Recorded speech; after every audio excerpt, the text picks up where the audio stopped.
ನನಗೆ ಆ ಹರೀಶ್ ಜ್ಞಾಪಕಕ್ಕೆ ಬರ್ತಾ ಇದೆ. ನಮಸ್ಕಾರ ಮಾಡ್ರಿ ಒಂದ್ಸಲ. ಹರೀಶ್ ನಮಗೆಲ್ಲ ಗೊತ್ತಿದೆ, ನೆಲಮಂಗಲ ಹೈವೇನಲ್ಲಿ ಅವ್ರ ಮೇಲೆ ವೆಹಿಕಲ್ ಹರಿದು ಹೋಗಿ ಅವ್ರ ದೇಹ ಅರ್ಧ ತುಂಡಾದಾಗ, ನೀರಿಗೋಸ್ಕರ ಅವರು ಪರದಾಡ್ತಾ ಇದ್ದಾಗ ಸಹಾಯ ಬರ್ದೇನೆ ಎಲ್ಲ ವಿಡಿಯೋ ತಗೊಳ್ತಾ ಇದ್ರು. ಎಲ್ಲರೂ ಕೂಡ ನಮಸ್ಕಾರ.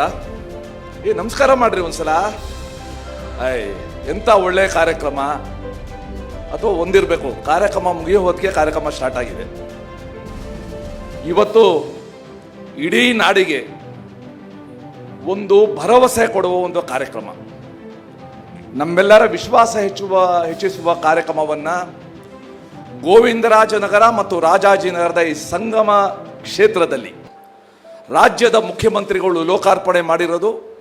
ಮತ್ತು ಶ್ರೀ ದಿನೇಶ್ ಗುಂಡೂರಾವ್ ಅವರು ಹೆಚ್ಚು ಆಸಕ್ತಿಯಿಂದ ಈ ಕಾರ್ಯ ಅನುಷ್ಠಾನಕ್ಕೆ ಬರೋಕ್ಕೆ ಮುಖ್ಯ ಕಾರಣಕರ್ತರಾಗಿರೋದು ನಮ್ಮೆಲ್ಲರಿಗೂ ಕೂಡ ಹೆಚ್ಚು ವಿಶ್ವಾಸ ತಂದಿದೆ. ರಾಜ್ಯದ ಮುಖ್ಯಮಂತ್ರಿಗಳಿಗೆ, ರಾಜ್ಯದ ಆರೋಗ್ಯ ಸಚಿವರಿಗೆ ನಾನು ಹೃತ್ಪೂರ್ವಕ ಧನ್ಯವಾದಗಳನ್ನ ಸಲ್ಲಿಸ್ತೇನೆ.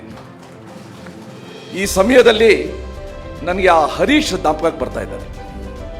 ಹರೀಶ್ ನಮಗೆಲ್ಲ ಗೊತ್ತಿದೆ, ನೆಲಮಂಗಲ ಹೈವೇನಲ್ಲಿ ಅವ್ರ ಮೇಲೆ ವೆಹಿಕಲ್ ಹರಿದು ಹೋಗಿ ಅವ್ರ ದೇಹ ಅರ್ಧ ತುಂಡಾದಾಗ, ನೀರಿಗೋಸ್ಕರ ಅವರು ಪರದಾಡ್ತಾ ಇದ್ದಾಗ ಸಹಾಯ ಬರ್ದೇನೆ ಎಲ್ಲ ವಿಡಿಯೋ ತಗೊಳ್ತಾ ಇದ್ರು. ಆ ಹರೀಶ್ ಸ್ಥಿತಿ ಯಾರಿಗೂ ಕೂಡ ಬರಬಾರ್ದು. ಈ ಹಿನ್ನೆಲೆಯಲ್ಲಿ 2008ನೇ ಇಸ್ವಿ ಆಗಸ್ಟ್ನಲ್ಲಿ ಏನು 1108 ಯೋಜನೆ ಪ್ರಾರಂಭ ಆಯಿತು. ಇವತ್ತು ಇಡೀ ರಾಷ್ಟ್ರದಲ್ಲೇ ಒನ್ ಆಫ್ ಇಟ್ಸ್ ಕೈಂಡ್ ಕಾರ್ಯವಾಗಿ ಇವತ್ತು ಮಾರ್ಪಾಡಾಗಿದೆ.